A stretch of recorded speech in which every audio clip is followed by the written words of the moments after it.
بسم اللہ الرحمن الرحیم۔ ایک بوڑھا شخص جمعہ کی دن پیدل مسجد جا رہا تھا۔ ایک نوجوان نے اس کو موٹر سائیکل پر لے جانے کا کہا تو بزرگ بابا جی نے انکار کر دیا اور جواب میں حضور صلی اللہ علیہ وسلم کا ارشاد بیان کیا۔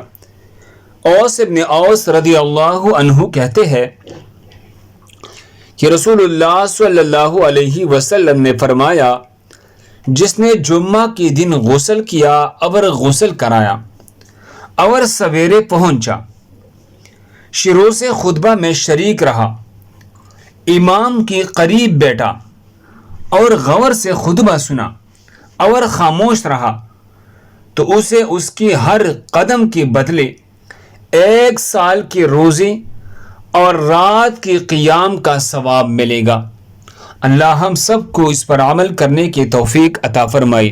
دوسری مسلمانوں کی فائدے کے لیے آگے ضرور شیئر کریں۔ جزاکم اللہ خیر۔